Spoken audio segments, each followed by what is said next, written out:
So I'm here with Lisa Lackey, the wonderful Lisa Lackey, who I met, I don't know, maybe a year ago in Chicago. And Mm-hmm. the heart that filled the room is totally alive in Lisa. Her goodness and kindness just shines through. And we've been talking about having her on to share her wisdom with everybody. And then with this incredible tragedy, the murder of George Floyd, it was the perfect time. So Lisa's going to talk to us about historical racism and depersonalization, which I thought I love. Really dying to hear what you have to say about that. So it's all yours, Lisa. Okay.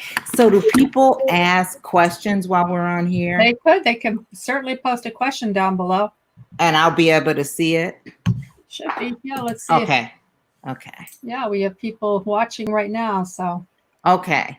so please Well, feel free, you guys, post your questions for Lisa yeah. or comments, and we're glad to have it. So Well, first of all, Deirdre, I want to say thank you so much for giving me the opportunity to choose my topic and to choose, what parts I wanted to share. I really, really, really appreciate that. I appreciate the work that you're doing. That is all about attachment and embodying, and that's so needed now. Um, my name again is Lisa Lackey. My husband Steve and I own and are founders of a private practice in Chicago. We have 2 locations. It's called Inside Out Living. We work, our specialties are process addictions and trauma. And so everything, whether, people are coming in, whether it's sex addiction, whether it is food, whether it's work, whatever it is, we look at it from a trauma lens. And so we, unlike a lot of other people, treat addiction and trauma together. So all this that is not just recently going on, but has been going on for 400 years. We just have technology now. And so things are not as compartmentalized and as hidden as they used to be. And even with the technology, so it was then, it is now. So much gaslighting. And by that, I mean, we're told in so many different ways, don't believe what you see. It wasn't exactly like that. Or it was because this, that, and the other. And so when I think about, just my own personal history, I'll be 60 in September. And I think about my childhood, me as a little girl, little Black girl growing up. I was fortunate to have a family that was very politically aware, very spiritually aware, and were not afraid to use their voices. And so politics was talked a lot about, and what it took for Black people to have the opportunity to vote and to take that seriously. And so as a kid, from probably from a toddler, when I could walk, and my cousins, we would go with my grandfather and pass out flyers all around the community to remind people to register to vote, get out and vote. And, on election day, we'd be with my grandfather and he'd be driving around the community, picking up people that could not get there because they didn't have transportation. My grandmother always worked at the voting polls. And so this awareness and this what it took for Black people to be able to vote has always been instilled in me. And kind of going further as I became a little older girl, and I would go to church and I'd see white Jesus. White Jesus with long blonde hair and blue eyes. And even as a kid, that never quite set right with me. But what is important to know is that is the image, even given in a religious context, to take away from your identification to who you were thinking of as God Almighty.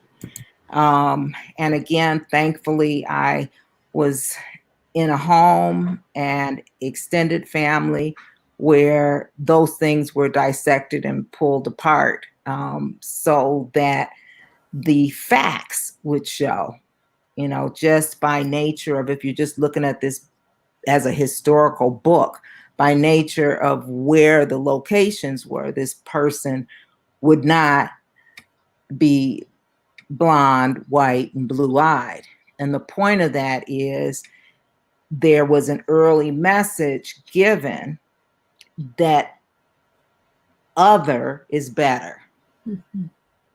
I remember when I got my first black doll, and they were just coming out with black dolls. And I remember the black doll was a Christie doll, and the Christie doll was black. However, in the center of her head, you could push a button, I think in her tummy or her back, and you could pull the hair out so that it would be long and flowing. And so Christie had, was made in brown plastic, right? But the features of other. I think about and when I talk about my grandparents, I'm usually talking about my mom's side because I grew up around them. But, I think about my grandparents, and my grandmother was very, very, very fair. And my grandfather was brown skin. And I remember them, talking about car trips that they would take and going through certain areas. My grandmother would have to take the wheel, and my grandfather would have to go low. But I came from a determined family and an entrepreneurial family that built their businesses based on providing opportunities for Black men and women that may not have those opportunities. When I think about, again, historical racism, I think about the impact of how this continues to show up through generations. I remember I went to college, and I went to University of Iowa, which was a pretty large white school.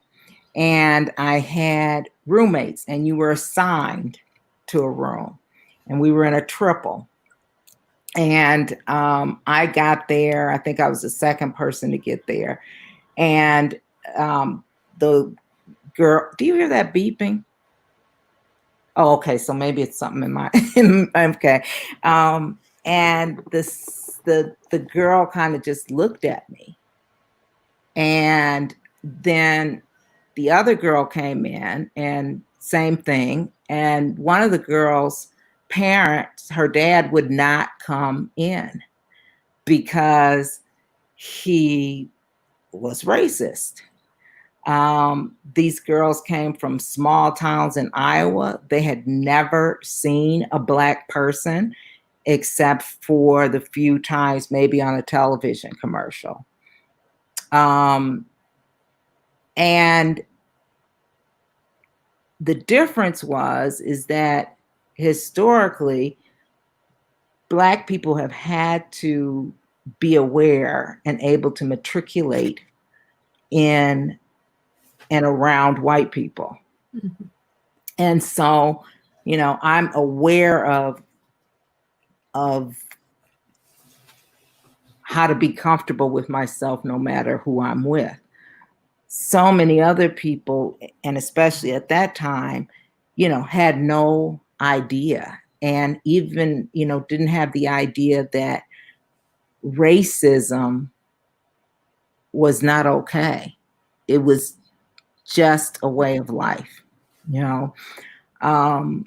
And kind of fast forward to my own children, we, had to teach them early about racism and what to look out for. I remember my now 22, well, she'll be 22 in July, my daughter, she was probably in about the kindergarten, at the most first grade, and she came home and she was so upset. And she was upset because one of the girls had told her that she could never be in the diva club. Now, this is kindergarten or first grade, because you have to have blonde hair to be in the diva club. Mm.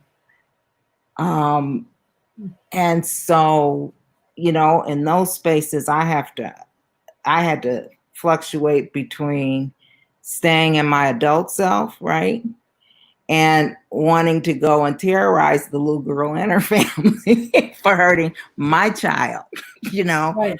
And our children learned to speak up early. My husband had to share very early on with our sons, about you can't always trust the police. Just, you can't. They're not necessarily for you. And here's the procedure if you're ever stopped. I don't know any Black men, including my husband and my sons, that have not been arrested for nothing because they look like someone, or because a tail light was out, or, and so, and when you see that this is still going on today, ruthlessly, without apology, we're deadened to it. We see something, we turn the channel, we go to bed, we don't think about it again. And we're having to live as Black people always in a very different America than the America that white people experience. It's just a fact. And I don't care how educated you are, how, what your economic status is. A brown face is a brown face. When I think about, the disparity in healthcare, that's historical. And again, front and center when we're looking at this COVID-19. And so it's, when I thought about like the pervasiveness of depersonalization, it's like, wait a minute. And one like example of this is often, and I've run into this so many times, and I correct it every time, is when someone says, well, I don't see color. you know what? I want you to see my color. I love my color. I want you to see my color, and I certainly see yours. And so to me, that's not a compliment. That's not a vote of confidence. That's a way of depersonalizing me, a way of not seeing me in my space in the world. And so when you think about trauma, it becomes a way of life where you're hyper aware, right? Or deadened and numb, because I was going to say outside of your home, it's never safe, but that's not true, because, people are in their homes, minding their business, sleeping, and shot up. I mean, so it's like you are not safe in the world as a Black person. You can be safe internally, in terms of your own spiritual development and guidance and knowing who you are. But it's a whole different thing. I've had, as a grown woman, I've sat in restaurants with colleagues that when the waiter came, she started to order for me. I was like, hear me, see me, know me. And so when you look at kind of what's happening right now, like everyone else is saying, no condoning for violence. And at the same time, I think about it from this perspective. If I am telling, particularly when my kids were little, Raymond, do this, Raymond, do this, Raymond, do this, and he's still not doing it, eventually I'm like, Raymond, and so we're at that place where it's like, hold up, wait a minute. What are you doing? What are you doing? And we're not having that, at least not laying down. And my hope is in really not as much people my age and older, but my hope is in these millennials and younger, because they have not, in a lot of cases, bought do as I say, not as I do. They're looking at the actions, they're questioning things, they're speaking up and speaking out, they're calling things as it is. And I have, and they're passionate about it. They're passionate, and they're really trying their best to channel that passion to make a difference, so that things are not just an event, but this is building towards, lasting change. And when, we hear no justice, no peace. And the other no to that is then no healing.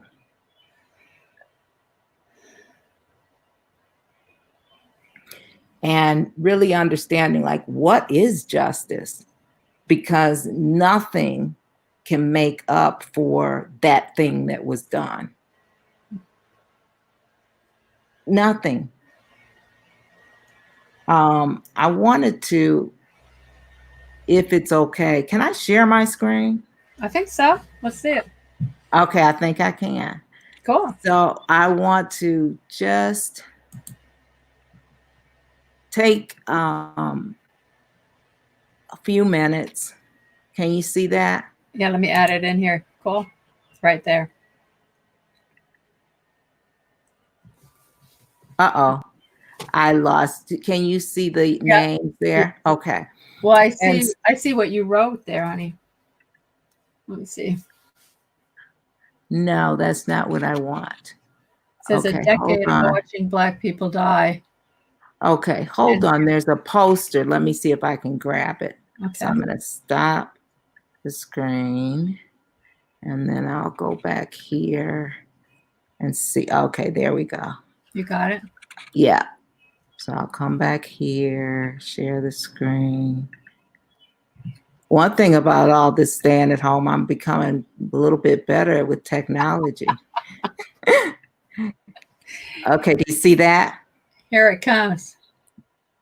Is this Okay. the bright red background? Yes. Look And at so that. Wow. what I want everyone to do that's listening is to, if you're in a place where you can just be still, I would like for you to, wherever you are, read all of these names one by one. Do you want to read them aloud for us, Lisa? No, You want people to read them. I Okay. want the people to read them. And as you're reading them, I want you to personalize these people. They were loved. They were moms and dads, brothers, sisters, children, nieces, nephews, grandchildren.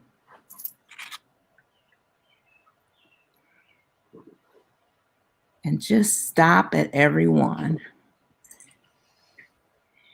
and imagine if even one of them would have been your child or your brother or your sister.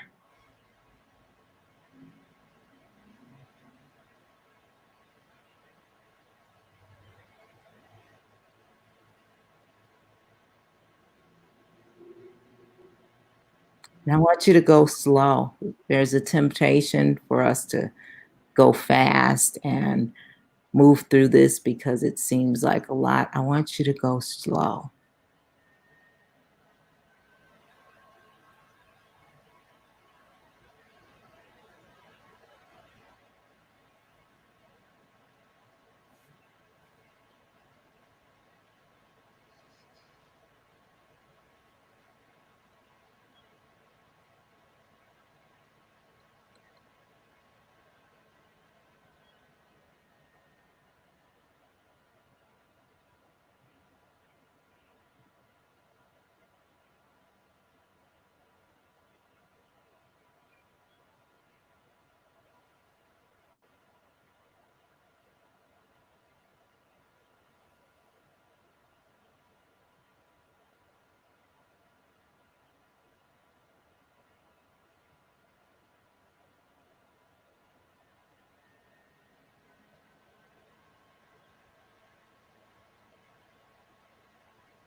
And I'll just leave this up for maybe another 30 seconds.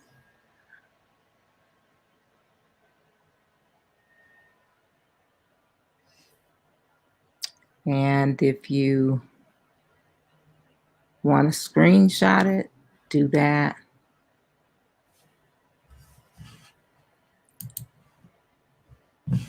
I can also, I'll take the screen and post it below that. Okay. Okay, thank you. Yeah. So I'm going to stop it.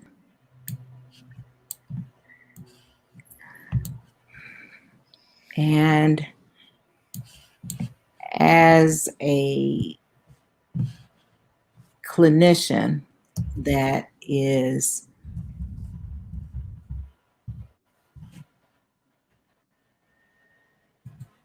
passionate, and we have a thriving practice and have for a long time, and most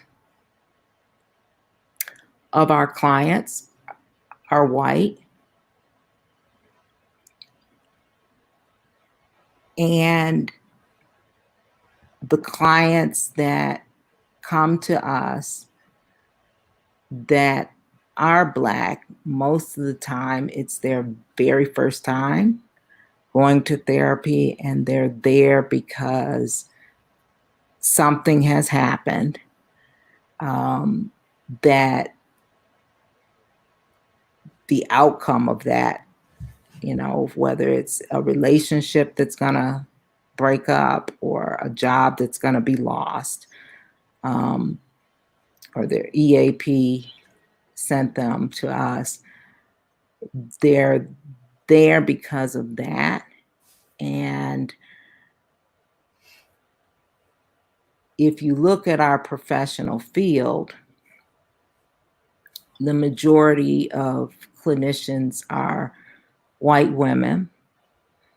And if you are taught to be careful and not trust, then you're not going to be very comfortable being vulnerable with someone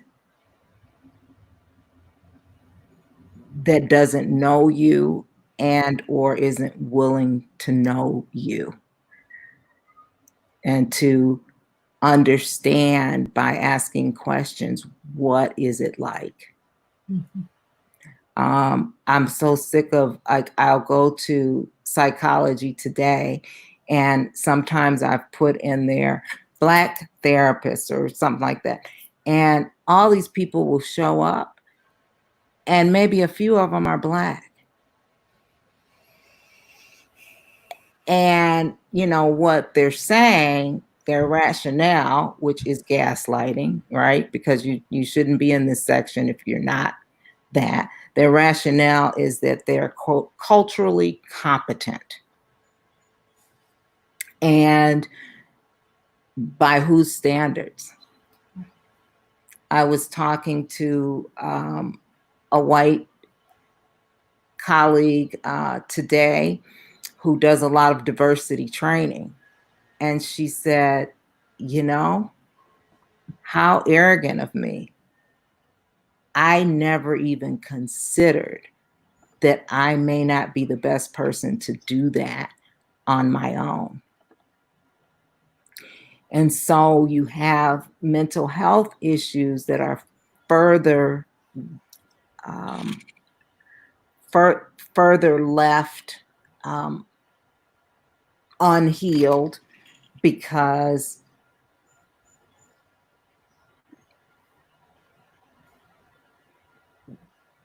the idea of getting help is further stigmatized by, okay, well, when I get there, will there be somebody that understands me? Will there be somebody that knows me? Will there be somebody that doesn't understand me, but they'll say that and work towards what that means in terms of feeling connected and attached in the relationship? So glad to be here. I will be everywhere that I can because I believe that, America is better than this. And we are being challenged. And as we move through things and not just around them, Right. a little bit at a time, we'll start to see changes. Not as many in my lifetime as I'm hoping for my children and their children. Right. Right. Well, Lisa, thank you. Thank you, Deirdre. No. I have some ideas, some thoughts of what to do, so we'll talk about them. But I really appreciate, like, people are saying thank you for your wisdom, for your, Ms. Cheryl said, what an awesome family legacy, you know, really feeling the beauty of your heritage, the people who were strongly committed, helped create that environment for you and therefore for us. Mm-hmm. And, you know, I really appreciate you calling us into accountability too. We need to be there with you. We need to be backing you up and seeing what it's really like. So thank you for sharing and being our guide in this. Yeah. And there's one more thing. So what COVID has taught us, that whether we like it or not, we're all connected. Right. Right. And there is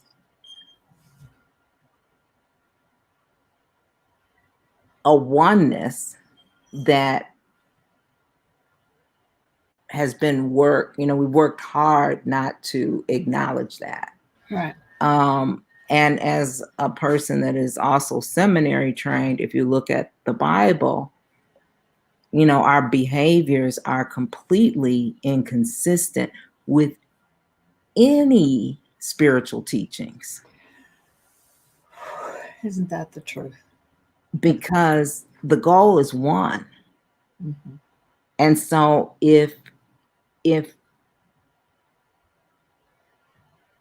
George Floyd can't breathe, guess what? I can't. And guess what? You're not breathing as much as you could or as deeply as you could, because we're all connected, like it or not. COVID spread, one person could impact 17 people, and so on and so forth. And so we're very much connected and needing to be responsible and accountable and moving past the issues by, first of all, just being honest and admitting. Mm-hmm. So that's the last thing I wanted to say.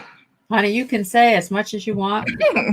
Love having you here. And like I said, I have ideas for what we can do next.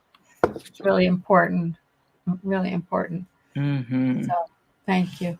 Mm-hmm. So we'll end for today, but we'll be back. Lisa, we'll be back. And don't forget, she has a podcast. Yes. Inside Out podcast, is it?